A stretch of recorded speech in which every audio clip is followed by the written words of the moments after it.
We're joined now by the National Coordinator of the National Cancer Control Program at the Federal Ministry of Health, Dr. Nwokwu. Thank you for joining us this evening. Thank you. Doctor, we just saw that report, and as our reporter was saying at the end, Nigerians should be expecting more cancer centers across the country. This year's World Cancer Day theme is United by Unique, emphasizing personalized, patient-centered care. We also saw in that report they were talking about quality care, not just quality care, accessibility, affordability. Even before we came to you, Adeso was asking about affordability. Are we going to see where are we right now in Nigeria when it comes to cancer care? Thank you so much. You heard the minister talk about the Nigerian Cancer Access Partnership Program, and then the Cancer Health Fund, the Cancer Trust Fund. Okay, so these are programs that were developed ab initio by the Federal Ministry of Health, and of course working with other partners to ensure that cancer care services are made affordable and of course of quality. So the two programs, the CAP program is a partnership between the Nigerian government and multinational companies that manufacture quality cancer medicines. Because one of the challenges we have in the sector is what we call a market failure, where there's a problem between getting access to quality medicines because of multiple middlemen that add markups along the chain of delivery from the manufacturers to the last mile. Okay, so that made those quality medicines more expensive, and then people took advantage of that and began to peddle medicines that are cheaper, of course, and of less quality.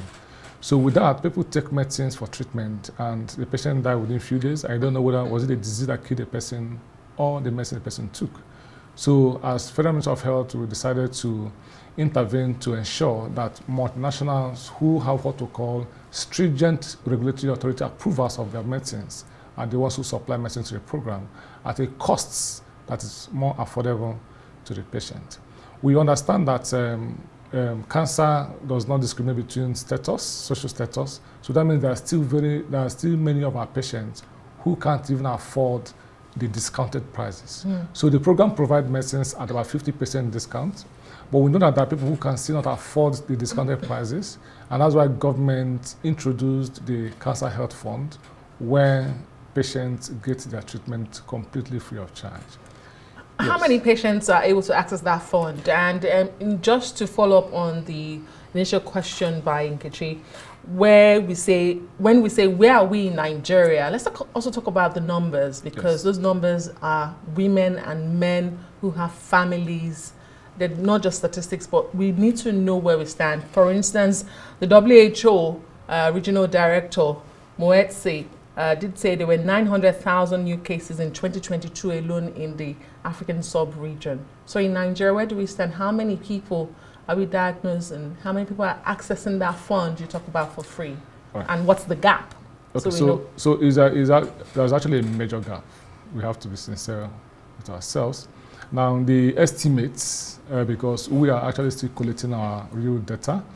Why I call it real data is because for us in the cancer space to be able to have the accurate data of our cancer patients, we need to collect real data from the facilities, or if we're using the estimates, which is what globally every country uses, like the global can give figures to countries, then our data will not be as reliable if we do not have a national population census. So the data that is being given to Nigeria by GlobalCan is still data that is used from our last census, which was 2006. So that means we need a national census to know the real figures. Otherwise, it's still estimate. And that's a challenge by itself. If we don't know how many people we're dealing with. Of course. So the estimate based on our estimated population now is I'll have about 127,000 new cases of cancer by GlobalCan. But of course, the Cancer Health Fund, the government tried to prioritize the commonest cancers in Nigeria. So because public health speaking, it is impossible to provide every cancer patient with access to such fund, because if you look at the cost of treating cancer, even if the diagnosis is made at the earliest of stages, at stage 1, then the person may require surgery alone, depending on the type of cancer, or require surgery, chemotherapy, and radiotherapy. For anyone to be exposed to radiotherapy at all, the price is not less than $1 million for some places, and in some government hospitals, between 500,000 to about 800,000 per session. Per session, yes. Okay, so if you're going to do that, and the patient needs that continuously, some people will need some medicines that even one vial is over 2 million naira. So if you look at the cost of treating a cancer patient, you will talk about over 10 million naira and thereabouts. So if you now want to do that times 127,000 persons, that runs into trillions of naira. So how much would that impact in the national budget? So it is impossible for any government to put money in appropriation that will be able to treat everybody free. Particularly so when you have competing needs. We're almost exactly. out of time, but I wanted to ask you, we have the myriad of but challenges. the figures yes. you talked about. Yes. So we have been able to enroll at least 1,650 patients on the Cancer Health Fund. Great. Still very minute. It's very minuscule. Compared to the figures, yes. Great. But what are the most urgent actions needed if we need to cut these numbers and reverse the trend? What should we do? The money, not so much of it we have. The equipment diagnosis is also another challenge. There are those who have misdiagnosis, late screening, late detection. I mean, it's a long list, but we're almost out of time. What does Nigeria need to do to reverse this trend?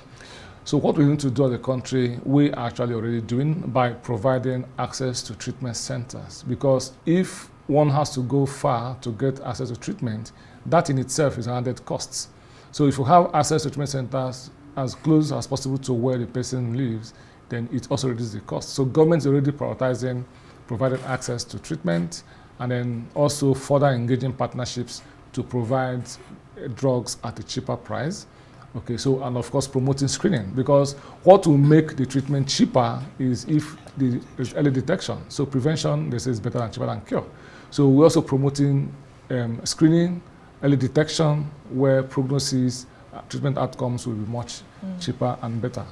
So that's what we are prioritizing at the moment. Yes. And how can people access this fund? If people that are interested, people that are watching right now, and also I wanted to ask you before we let you go, if we can just talk about a little bit of hope, right? Because behind all these statistics that we're talking about is a human story, a mother, a father, a child. If you can share some of the hopes in this fight that we've been fighting against cancer in the country. Yes, I know of people who testified today of the impact the fund has done in their lives. Without that fund, they would have been dead by now.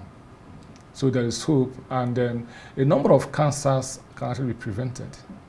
And that's why I talk about vaccination for the vaccine preventable ones. So these are things that people can use, and they are sure that they are protected for life.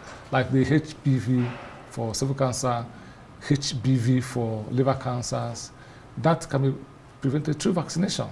Then, as we speak now, there's ongoing screening in Federal Medical Center, Abuja.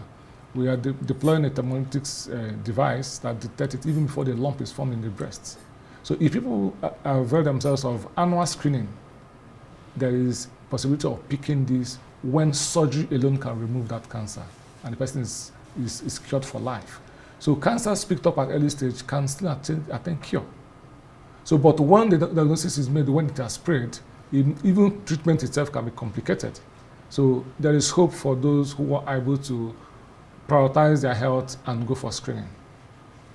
Great, a great place to leave it. Stories of hope and early detection being not just better, but cheaper than cure. Dr. Uchechukwu, yes. I hope I got that right this time around. Uchechukwu Nwokwu is the National Coordinator of the National Cancer Control Program at the Ministry of Health here in Nigeria. Thank you very much.